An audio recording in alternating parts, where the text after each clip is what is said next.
Cheers and welcome to From Behind the Barcast, the podcast for bartending, service industry, drinking in general. Paxton, Eugene, we have Sunset, Kelly on the ones and twos. Yeah. Episode 186. This week we are caffeinated by Tybee Art and Coffee Bar. Wow. Yeah. Right next to Huckapoo's on beautiful Tybee Island, Georgia. It's getting cold out there, guys. Warm up with a iced latte or a frappuccino, or cool off with a Americano.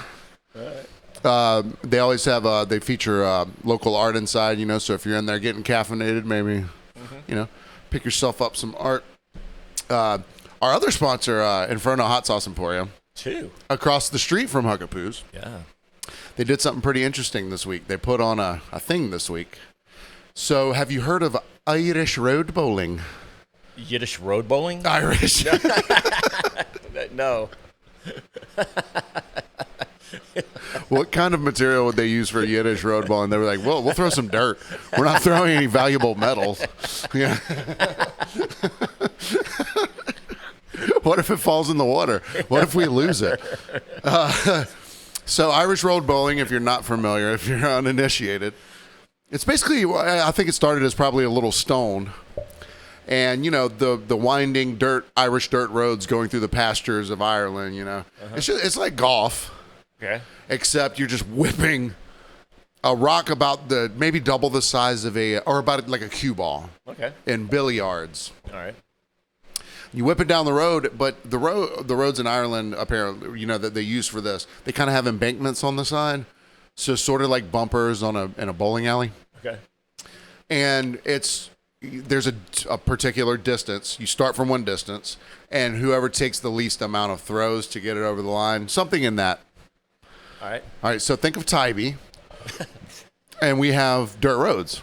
Yeah. They don't necessarily have embankments on the side. No. But they made teams and did the Inferno road bowling thing from one end of the island to the other, basically. I had heard that there was a kind of a variation of the Bar Olympics this weekend. Eric Thomas's dad was in town or something. I guess maybe that was a part of that or something. Yeah, maybe so. All right. And but the funny thing was, since it was Inferno and since our dude Brian was there, sort of at the helm, they were having team names, and they found two young ladies on a team, Amanda and Cameron, and they gave them the nicknames Helen Keller and Temple Grandin. Okay. Now, we're an educational podcast at sometimes. I'll let you know that. Everyone. All right, and we say things that are based loosely on the truth. And Temple Grandin existed, but they were like, most people were like, well, who was Temple Grandin? And they go, well, let us tell you. So we featured Temple Grandin, not herself. But the idea of her and the movie based upon her. So we've spoken about her. We've featured her many times on the podcast, At one time, one of our, the password to one of my computers was Temple. Really? Yeah. All right. And do you know who Temple? I don't think you were producing the show whenever we were talking about Temple Grandin a lot. No, I don't think so. So she's on the spectrum. She's on the spectrum back in the 60s before they understood any of autism. Yeah. But she had a spatial mathematical engineering knowledge or vision of farm animals. And she would see the patterns that they like to walk in. Uh-huh. And so all these cows were getting hurt because they didn't like to walk down their upstairs. Whatever the problems were that farmers had that they couldn't figure out themselves, it took her autistic mind to find patterns. And 80% of the agricultural, animal agricultural innovations have been because of her. No shit. Yeah, so they have cows go in spiral patterns to get inside of a building because they don't mind being behind each other as they move in a certain direction. Right. They put, instead of stairs, they use ramps at like a lower pitch. Yeah. To ease the cows into the water to get their lice washed or whatever, you know? Yeah. And it worked for all sorts of animals, but she was, the part of the spectrum that she was on was sort of antisocial, and she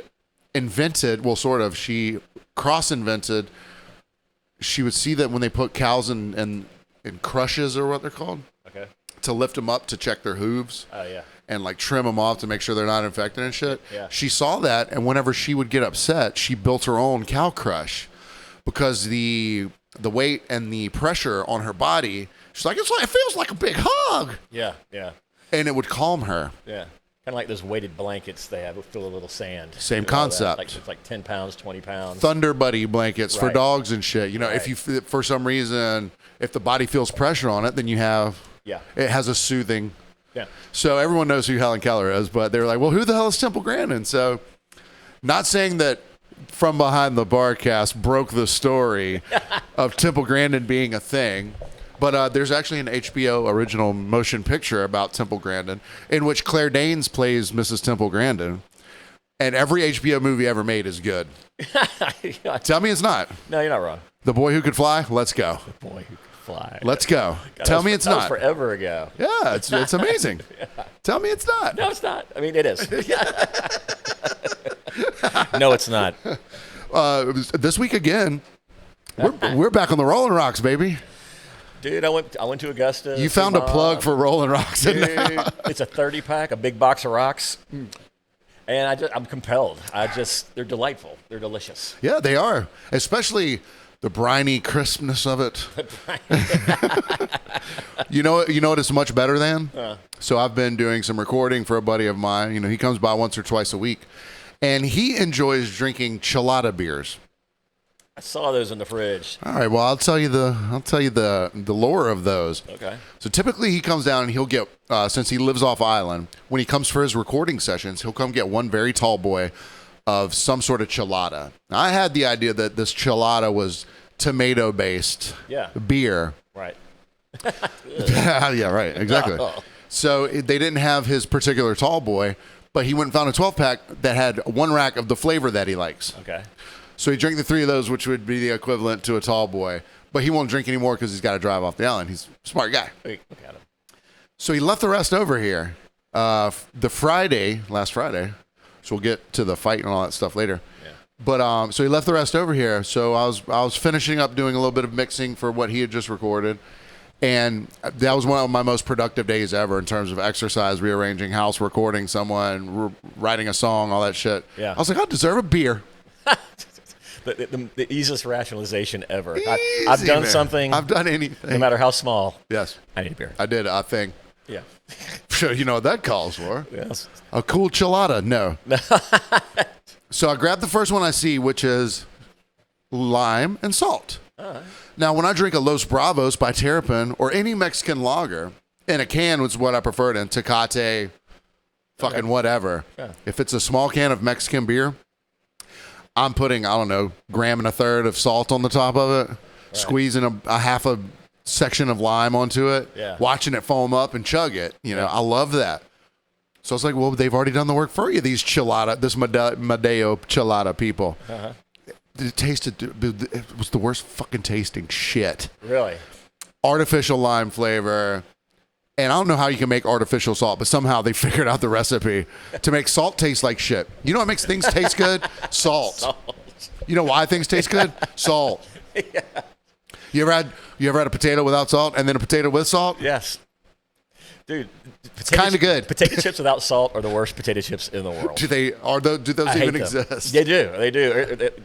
At the IGA, they have ones that have like low salt, like the Blaze. It's in a light blue bag. Get out of here. And dude. And during one of my numerous health kicks that I go on every so often, I was like, you know what? This week's sodium. I'm taking that baby out. Yeah. I make it maybe a day and a half. It's just bland. And buying a sack of chips without salt on them, what's the point? So did you end up putting some salt in there and shaking the bag up? Yes, of course. Yeah. I even spritz a little water so it would stick and not fall to the bottom. I mean, you got to. If they're not fresh out of the fryer, the salt isn't going to stick to them that well, you know? Yeah. I mean, what? But in the salt on beer, you know, it wasn't until probably a Corona or something like that, but, you know, putting salt on the rim of a beer glass for beer. I was like, well, it's not a margarita and it's not a shot of tequila, you know? But it actually worked out.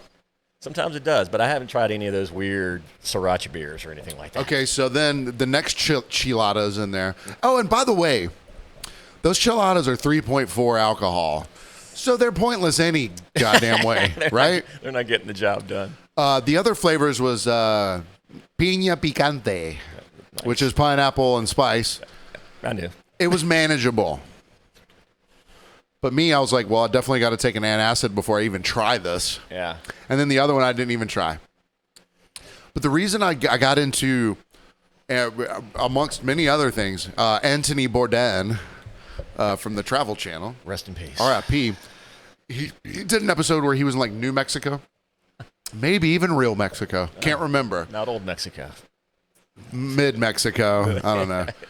And him and the guy who was cooking for him, who was cooking like, I don't know, like carnitas, maybe some enchiladas, you know, whatever. They took their tecates, their whatever beers they were, and they had a big tray of salt, not like the ones you rim cups with. They had cans. Yeah. And they squeezed the lime all over the top of the unopened beer. And then they took the unopened beer and crammed it down into the salt. Okay. So then, I mean, it was salt. It was as crusty as your grandmother's, well, whatever. But, and then they popped it open and drank it. And just looking at, it's just like, and we've talked about before, you watch like Mad Men, you want to smoke cigarettes and drink whiskey. Right. You see these guys putting copious amounts of blood-curdling, blood-thickening salt on their beers. And you're like, yes, please. Yeah. Gimme that. Yeah.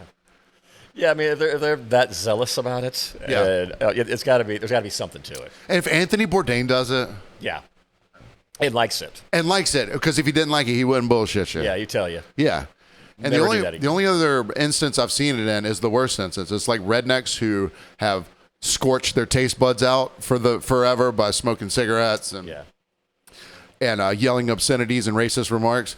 They can't taste anything anymore. So they'll take their beers and just dump salt into it. Really? Yeah. Oh, buddy. Well, I know at XYZ, they have those little packets, almost like handy wipes, maybe 50 cents or whatever. Yeah. So, I mean, I know it's a thing. I wonder if it's going to last or if this is kind of just one of those things. Well, I've seen them that are like lime-flavored salt for Mexican beers. Right. But I'm talking about guys with Busch Lights and Budweisers dumping salt into it. Well, it was like when everybody was coming out with lime beer. About 15 years ago, Bud Light had a lime beer. Now, everybody had a lime beer. And that was the fashionable drink for 2 summers. Yep. And you kind of wonder if this is just going to kind of go the same way. I don't know. I mean, salt on Mexican beers is kind of ubiquitous. And well, 30 years ago, there was ice beer. Molson Ice. Hot, you know what ice was the colloquial name for? What? More alcohol. Yeah. Anything that was ice was like above 6% or something like that. Yeah, like Miller Lite Ice we called it crack beer. Yeah. Because a 6-pack would get you a good, I don't want to say spun, but it'd get you halfway there. It's for people who come home with dirty clothes from working. Oh. No, that's what I'm saying. Yeah. If you're out there working your ass off for low money. You're drinking lime beer? No, not lime beer. You're drinking ice beer. Ice beer. More bang for the buck, man. I haven't seen that stuff. I don't even know if it even exists anymore. I haven't either. They had Molson Ice House Ice. I don't know. And then think back even maybe almost Bud Ice. 35 years ago, they had the ice beers, and then they had the dry beers. Remember why that? ask why? Yeah. Try Bud Dry. Yeah. And then they had the ice beers for a while. Yeah. Remember that? Huh. Oh God. I think it's just all a fad. I mean, I know culturally it can't be entirely wrong. Okay, well, seltzers haven't gone out of fad. No. They're only growing. Yeah. Amongst all communities. Yeah. And I like the seltzers. I've come around to them. I'm not really crazy about the watered down taste of fruit. Right, you've come around to them. We've crushed thousands of them together at this point, Kelly. We buy the surges. I'm starting to see the light finally. I got you. But it took a while. But I also realized like drinking the Blue Babies that we like to drink. Yeah. The Blue Bombers. Blue Bombers, yeah. Blue Bombers. I like those because they do have more alcohol than just the traditional one. Yeah. I got like an 8-pack of Sun Boys. Yeah. Because it's coconut water. Yeah. It was $23 for a sixer. For 8. 8. 8. Christ on a cracker. Makes me want to start drinking Captain Morgan again. Right, yeah. I was like, might as well, if I'm going to pay this much and not get drunk. That's insane. Yeah. That's crazy. I'm certain it has to do because it's coconut water, not just right, tap water. But nonetheless, and I don't like the name, Sun Boy. Seems like it should be about the kept man cleaning the pool in a Speedo. It's for the men who lunch. That's my Sun Boy over there. You know who had a Sun Boy? The people that ran... not Jimmy Swaggart, but it was some big like evangelical family. Yeah. He ran Liberty University, which is like a big Christian university, and the son and the son and his wife had a son boy that he would watch. He would cuck, and they bought him property in Miami to manage and all that shit. Yeah. Huge scandal. It was a really great time. It was a good time.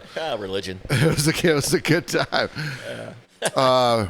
You know what else is not a good time? What? About every year, this guy resurfaces and people start to send it to me, and I'm like, oh, he's back. Now, if you're on Spotify, or obviously if you're on YouTube, you're already watching this, but if you're on Spotify, why don't you just open up your phone and tell me, does this guy look like me?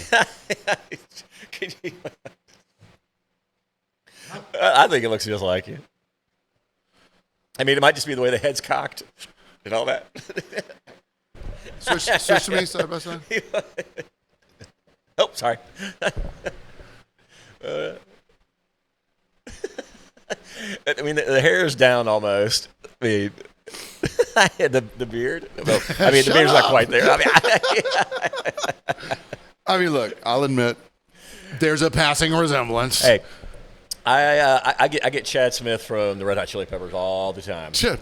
You get a cool one, well, a drummer. Yeah, either that or Will Ferrell looking like Chad Smith. if the hat's in Raleigh cat position. Oh yeah. I mean, I guess I could see it if I kind of squint my eyes. Yeah. But when you carry around drumsticks all the time too, you're asking for it. Yeah, it's right. Basically, it's what they call in the back pocket all the time. I think it looks like you. Look at it. I mean, maybe. It's got the hand on the wound, like this is my wound. I'll give you this one thing. Okay. That face, the way he's doing his face, I've done that a handful of million times in my life. Yeah, that's almost my second or third go-to. Yeah, if you had like look at the things around it too, because I had to look it up. It was like fupa, and it's like my fupa's on fire workout. How to get rid of my fupa? 10-minute fupa. Got a crazy Indian blanket sweater. I'll go around. You know what it kind of looks like? Turn it back on. You know what it kind of looks like? Kind of looks like a Cosby sweater. Oh, dude, yeah. Which is a perfect segue that I had not planned on, but you go to Goodwill sometimes, don't you, Kelly? Sure. I haven't in a while because they're starting to price things a little more like they probably should be priced. Retail.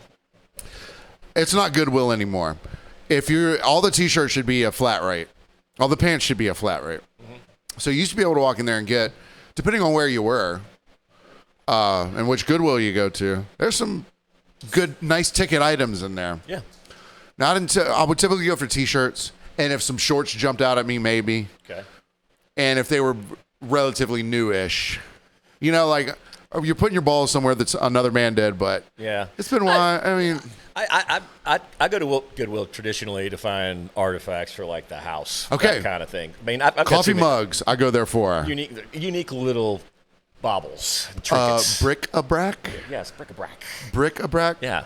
Well, back in the day, I have a decently substantial record collection. And vinyls, records, the big discs. And the way I started my collection was I lived on Wilmington Island from the years of like 2004 to 2006 or something like that. Mm-hmm. And I worked a job where I was off on Saturday and Sundays. I worked a job. No kidding. Every Saturday morning, I would go to the Goodwill that was called, we would go to the, my girlfriend and I would go to the sunrise breakfast place every Sunday morning, always get the buffet.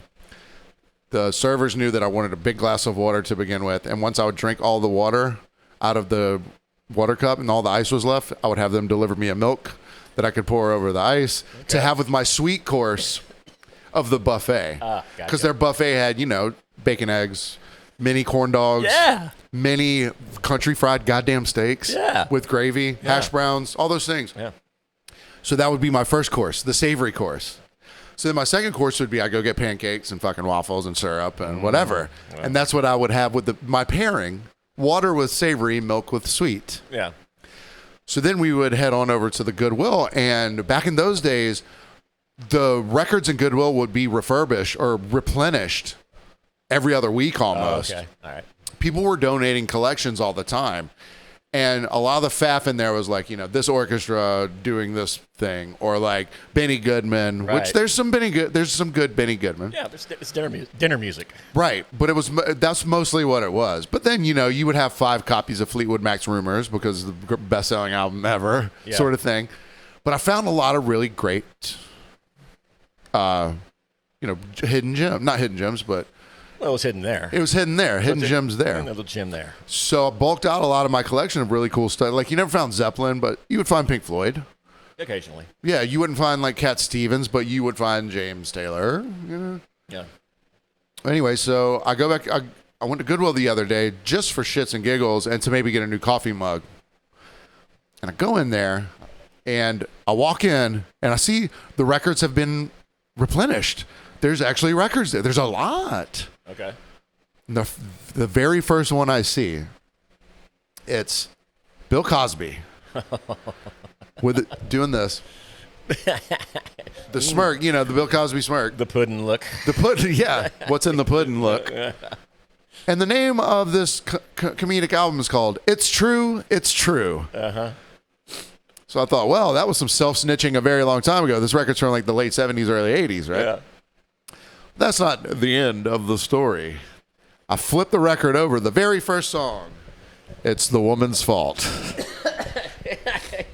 Second song, She Was Asking For It. No. Yeah, she had it coming. She had it coming. 6-track, and half of our audience will know this is half old. Spanish Fly. Spanish Fly. Come on, Kelly. Yes. If you're not familiar with what the colloquialism is, or I don't even know if that's a word, Spanish Fly is like what people used to call like a roofie, basically. Yeah. It was a hornification liquid that you put in someone's drink. It's great stuff. Like horny goat weed now or something. Except I think the implications were it made you horny and pass out. Yeah. But of course, it's the woman's fault. Or trapped in your body. You know what's going on, but you can't do anything about it. Sleep paralysis. I wish somebody would roofie me. But yeah, Bill Cosby self-snitching that long ago. Oh, God. So, of course, I bought the record. Yeah, that's it. The thing was, I was so flabbergasted that I walked out the store. I bought it and left. Yeah. I didn't even look for anything else. I was like, I must get this out now. You're like holding it when you're walking out the car. Oh, here, you want to know the most unsatisfying thing in the world? All right, so they used to have like 50-50 special needs people working at Goodwills, and then the other 50% were like managerial. Right. Now they have people that aren't special needs looking and look like they're like moonlighting from SCAD. That's probably true. So with a full heart, I rose up to take this up to the young guy, 25 to 30 years old, couple tats, hip-looking dude. Kindred spirit, I thought. And I plopped the record down. I was like, huh? He goes, do you have Goodwill rewards? I was like, no, but... There's Goodwill rewards? I guess so. I was like, no, I don't, but I would like to buy this Bill Cosby record.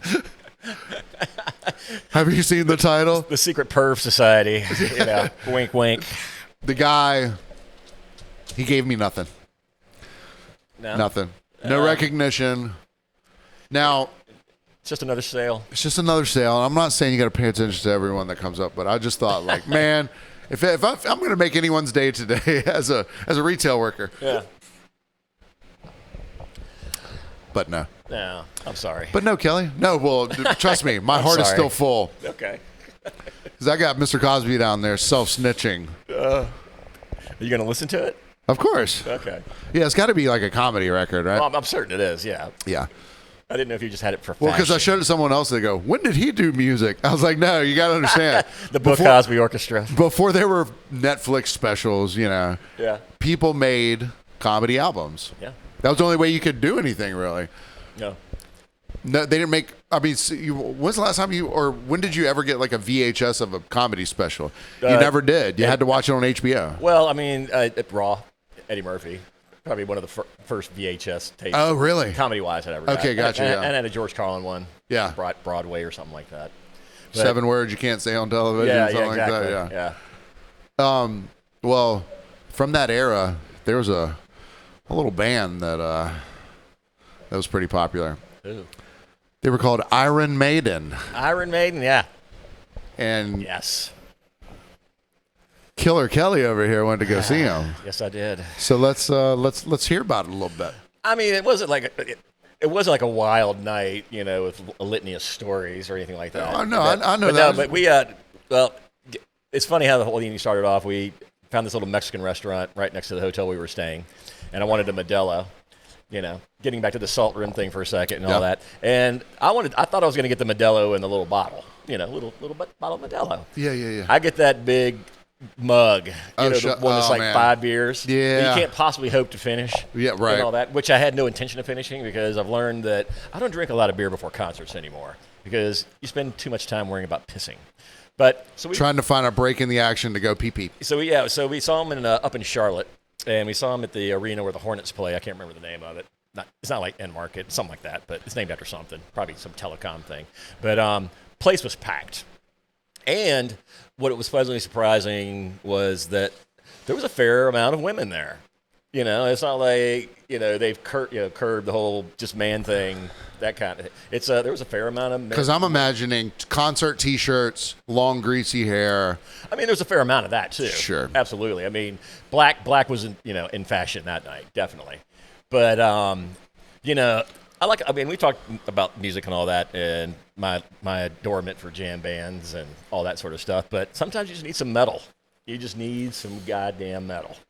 A washing away of the... Yeah, and they were great. They've got to be in their mid-60s, high 60s, maybe even low 70s, some of the guys in the band. They were incredible. Sounded amazing. The show, the production of it, everything was incredible. Pretty good, like stage show production, very fun to look at sort of thing. Yeah, and they were pushing a new album, Senjutsu. And they played a few songs off that album, which I didn't really know, but they were focusing on kind of the late 80s into early 90s, 2 or 3 albums of them. So and that's kind of like my heyday with them. Yeah. It was, 88, 89, Seventh Son of a Seventh Son, all that kind of stuff. But, dude, Dickinson's voice still there? Absolutely. Now, granted, anytime he wasn't part of the show, it was kind of like when we saw Ghost and Tobias would leave the stage every time.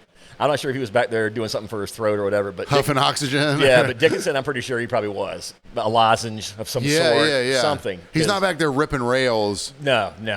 These guys are health nuts, I think. That's what to be just like the Stones, besides Keith. Yeah. Just like the Stones, like these guys with the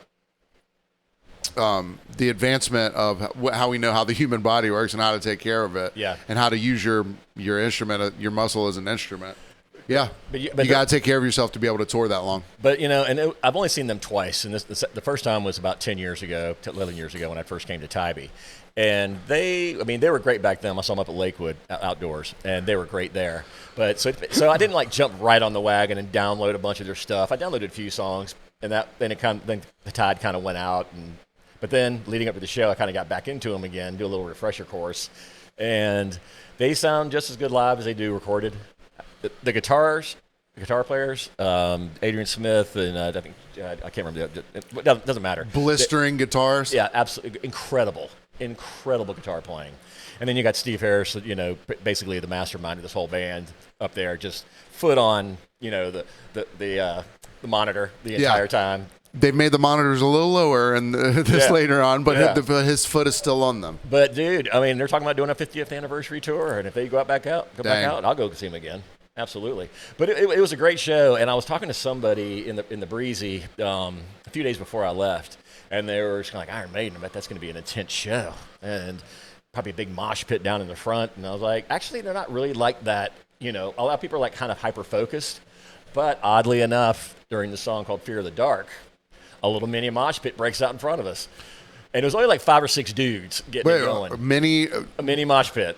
So, wait, 5 or 6 people? Yeah. That's a micro. Especially for how many people were probably there. But, and what it was kind of like when I saw Rush, the crowd's really watching the band, like to see if they still got it in a way. And if you're a fan of Maiden or Rush, like you said, you're kind of not a nerd, but hyper-focused on the musicianship, and if they're accomplishing it like they used to. Yeah, the delivery's still there. They can still do it, or has time finally got to them. He missed the 30-second note there, sort of thing. But it wasn't a money grab by any stretch. Yeah. They weren't calling it in. Yeah, absolutely not.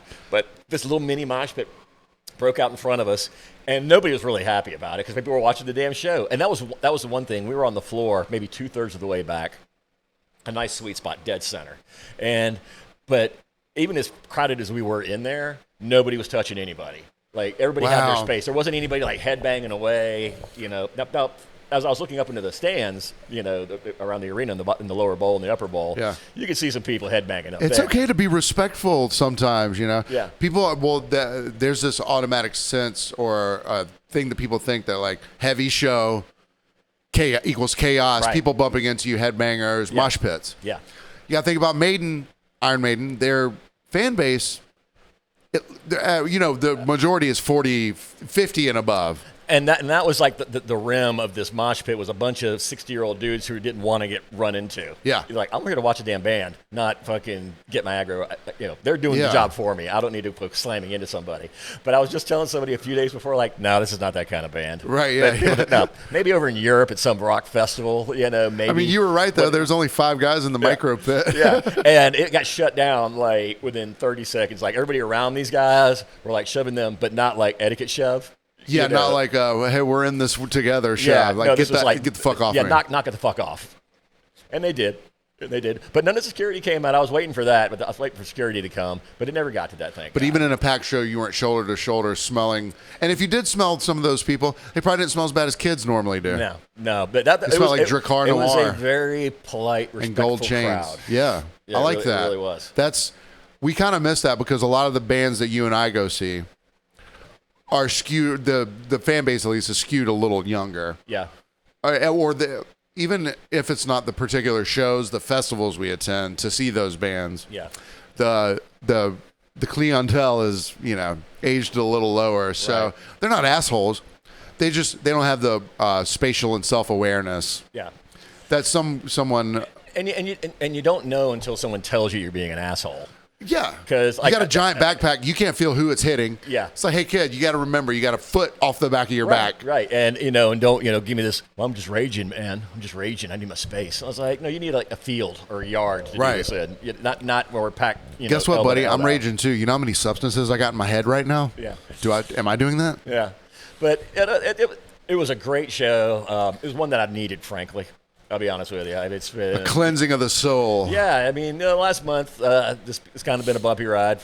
Had some family things happen, and they were unfortunate. And not to get too deep into that, I won't. But it was a show that it was an important show. I needed a band like Maiden, right? A baptism almost. Something that Panic couldn't give me, or Fish. Yeah. Maybe Humphreys if they were going on one of their hard nights. Right. But I needed metal. You needed the guarantee. Yeah. You needed the comfort of knowing that you're going to walk in that door and it's going to be coming at you like the Maxwell ad back in the day. Yeah. You want a hair flying back. Yeah. Loud.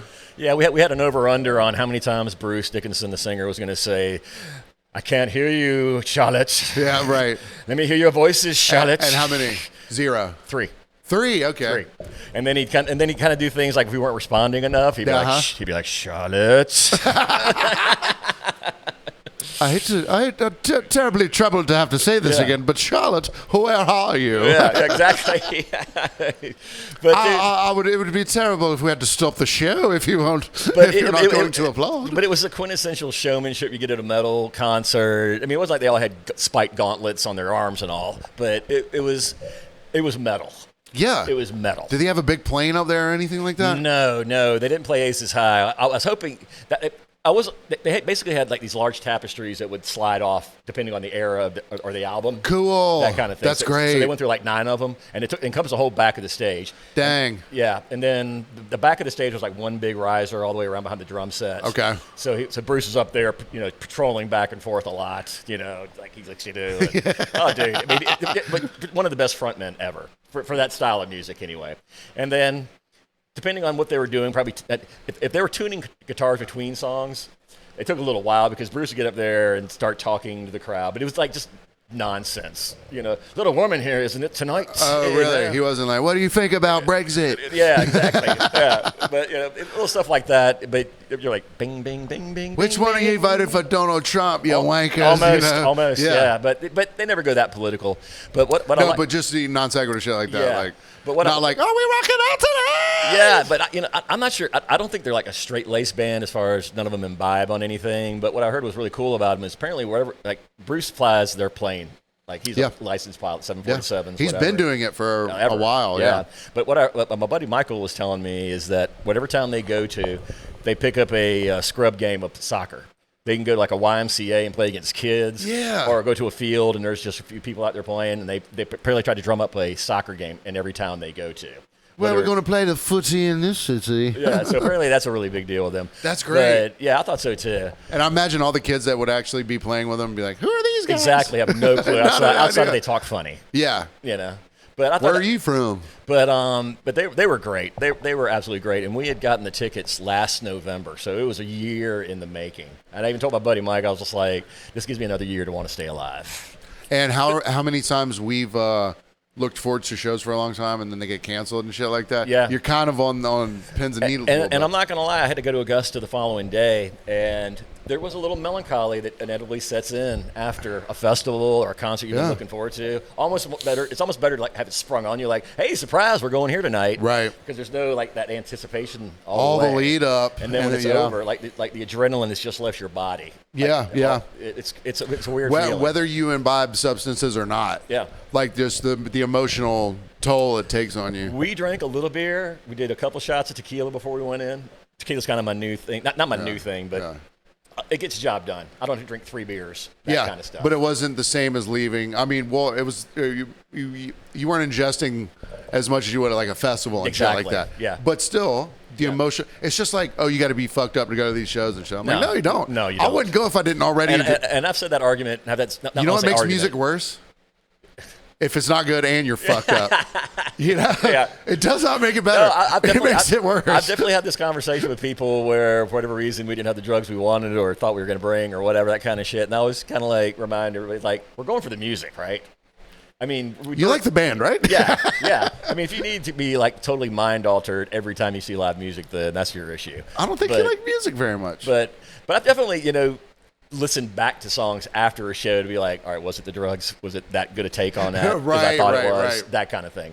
But as far as Iron Maiden went, dude, they nailed it. They absolutely nailed it. And it's what I hope every band can aspire to be later on in life. Yep. Because, they're not doing the talk singing thing where they can't get the lyrics out. Motley Crue, Vince Neil cannot sing a note anymore. Axl Rose can't sing a note David Lee anymore. Roth can't sing a note anymore. Yeah.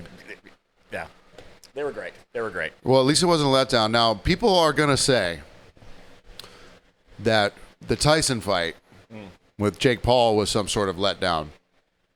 But that's not my take on it. I'm going to tell you my take. I'm going to give you my rundown. So you were out of town, so I was taking care of little kitty. I babysit Kelly's pussy every so often, in case you didn't know. Big white pussy. Big white pussy. And so I go over there and catch up on the Penguin and, Great British Baking Show. And I'd planned on watching all the fights over at your house. Yeah. On your Netflix while I was taking care of Kiki. And I'm over there about 9 o'clock doing my last checkup, and the Barrios fight is on. And I'm at your house. I don't think anyone else in your unit is up and stirring and sucking up a bunch of internet. Yeah. And it started buffering. It did in Augusta, too. Netflix never buffers. Yeah. So I was like, this is going to be a problem. I knew it wasn't the internet. I knew that it was on Netflix's side. Yeah. So I was like, man, this is going to be a problem because I'd say about 40% of who's going to be watching is watching right now. 90, the other 60% are all going to pop on at the end of the fight before Tyson's or right when it was coming up. Yeah. So Netflix doesn't have the infrastructure because what they did, what I learned from a friend of the show, Joe, Netflix, they have jump stations basically, where all their content exists in a box close to us somewhere in the southeast, whatever the proximity is in the southeast. Okay. So whenever you click those ones and zeros to watch The Office for the 50,000th time, whatever, you're getting that signal from a closer hub. You're not getting from Netflix Central. Okay. Whenever they do a live event like that, everything comes from the one place. This is one of their first forays into a live event, right? They did the Tom Brady roast live. Oh, that's right. But they weren't sending that out to the world. Oh. The world doesn't care about Tom Brady. The U.S. does. That's fair. The U.S. does. Maybe some of Canada. Maybe like wherever Giselle was from. I don't know. Guys in Istanbul don't care about Tom Brady. Right. Do you think the French are like, oh, Tom Brady? Tom Brady. He's a real douchebag. Yeah. Whatever. So this got sent out to the world. And when it was buffering at your house, when I knew no one else was sucking the life out of your Wi-Fi, I was like, this is a Netflix problem. So pet the cat, get out of there, grab 3 of the Rolling Rocks out of the fridge. Nice. Came to my house for a second to drink a few and then head up to Huckapoo's. And when I got to Huckapoo's, everything's buffering. So the disappointing part did not happen for me because I was watching the women's fight right before the Tyson fight. Uh-huh.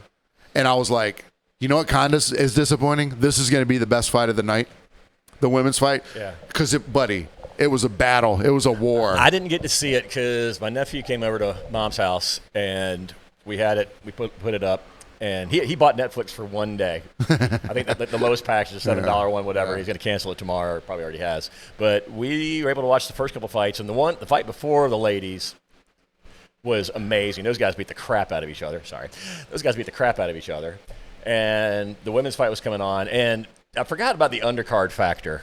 Yeah. That it takes hours to get to the main event. That's why it's called the main event, because there's all these other fights underneath. So we were trying to get my mom to watch, like, Mom, this is going to be a cultural touchstone. You're going to say, you'll remember where you were when this fight happened. Right. She saw, as it said, the main event was like in 4 hours. Yeah. She was like, good night. Good night, yeah. Yep, I'm good on this. I'm going to go read. So she didn't make it, but I made it up to the women's fight, and that's when we started having buffering problems. And it was like that for about 20 minutes, and then my nephew bailed and went on home.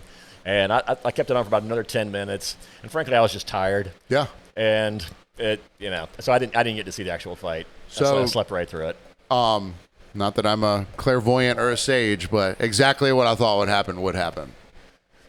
And so Tyson Jake Paul comes on. It's a real sanctioned fight, except they're wearing bigger gloves than you typically would. Yeah. 2 or 4 more ounces than you normally would. Yeah. People were like, Mike's going to knock him out. I was like, if Mike has a chance of knocking the kid out, be the first 2 or 3 rounds. Right. You don't lose power, but you do lose your gas and your you're moving. Your constantly. Cardio. Yeah, boxing's tough. Mike hit him with a couple good shots. Jake hit him with a couple good shots. As it went on, I saw Mike sit down either at the end of the 3rd or the end of the 4th, and his face did not look like it did round 1, 2, and 3. He was just like, shit. Yeah, he didn't have the. He already knew he wasn't going to win. When Mike's on, and I've seen this many times in clips and not in real life, but like watching it live. Wherever he is, he follows the opponent around with his eyes. Right. They're on stage weighing up. His eyes never come off of him. He's sitting in his corner. He's not looking at his coaches. He's looking across the way. Yeah. He wasn't looking at Jake Paul anymore after like the 3rd or 4th round. There's an entire round where he didn't throw punches at all, Mike Tyson. Really? Yeah, he not anything.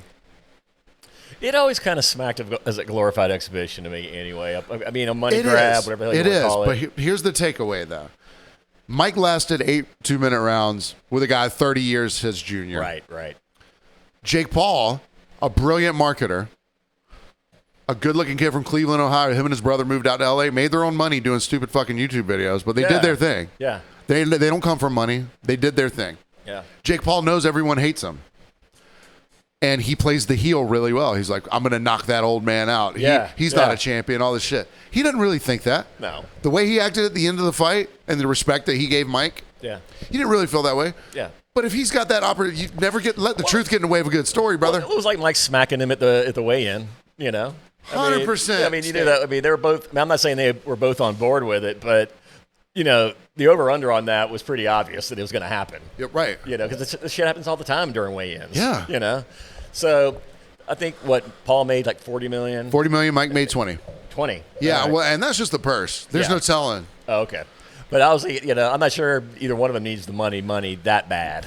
But, you know. Jake Paul doesn't need the money. Yeah. Mike doesn't need the money, but Mike could use the money more than Jake Paul could. I guess so. I just think it's great how Mike Tyson's come full circle from what he was at the time to rapist in prison guy, you know, then a caricature and Hangover. And pop culturally, he's totally made the round all the way back to cult status now. Yeah. You know, like him getting, like, I'm not saying face tattoos weren't a thing, but I remember when he got that face tattoo, everybody was just shocked. Like it was like when they caught Pee Wee jerking off. He's lost his mind. Yeah. Why would he do that to himself? Now, Brittany shaving her head, all the same. Yeah, now you see people with tattoos on their face, you don't even probably blink at it. You know, Post Malone's you'd be like, who does he rap for? Yeah, Post Malone's got, you know, a graffiti for a face, but who cares? Yeah. You know? But at the time when he got that shit on the side of his face, I mean, it was jarring. He's lost his mind. Right. He's clearly lost his mind. Well,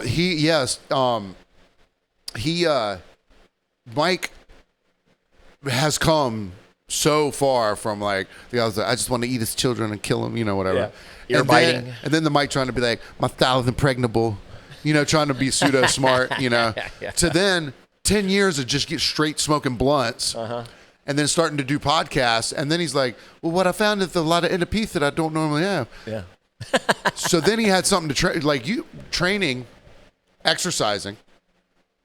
It's fine, but if you're training and exercising for a fucking goal, to like go into the ring, I think that did so much for Mike and his mental health. Yeah. Jake too. So my takeaway is, both guys were great.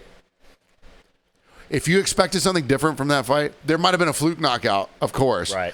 But if you were expecting some kind of knockdown, drag out brawl, or even if Jake got the upper hand to really beat down Mike Tyson, disrespectfully, you were in the wrong place looking for that. Yeah, and I hate that I missed it. I hate that there was, because if there hadn't been the buffering issues on my end in Augusta, I would have watched the whole thing. But honestly, all it took was a half an hour for me to lose interest. I mean, those types of events, I'd much prefer to be there in person.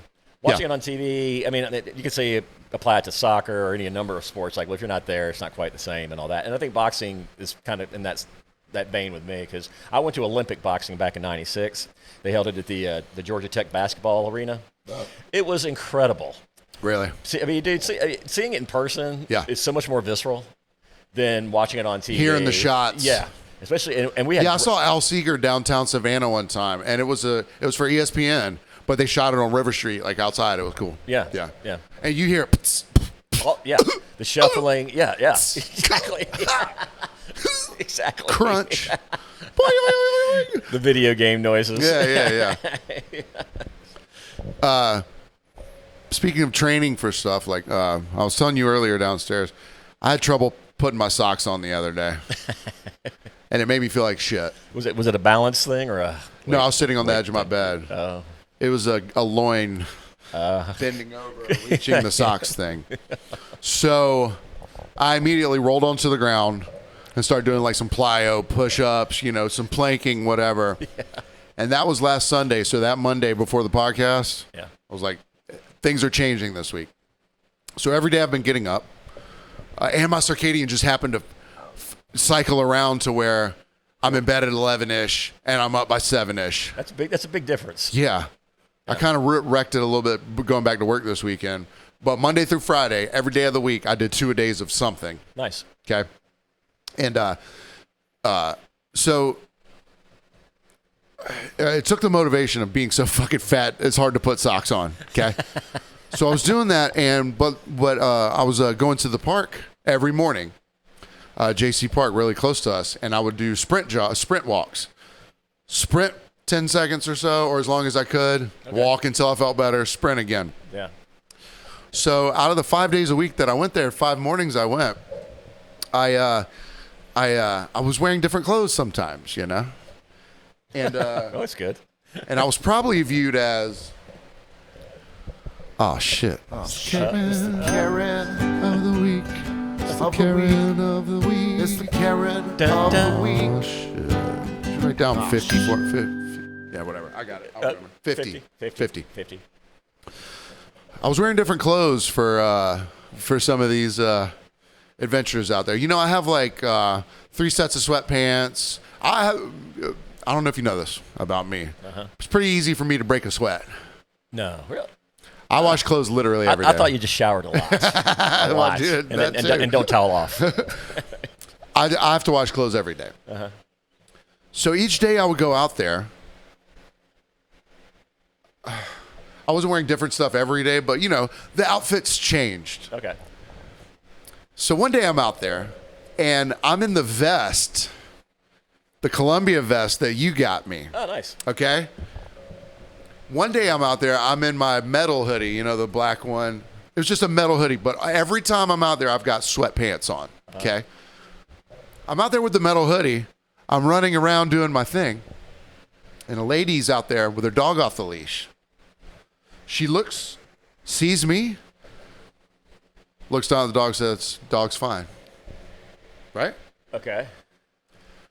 I don't give a shit if your dog's off the leash or not, as long as it doesn't come bite me, right? Right.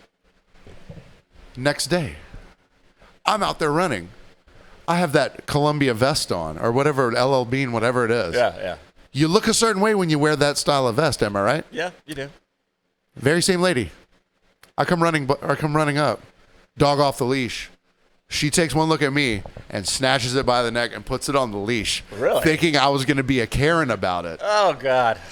Because of me wearing... An LL Bean sleeveless. Think about it. I guess. Here's your third example. All right. Couple days later, I was out there in my normal blue hoodie with all the paint stains on it. Dog was fine then. Interesting.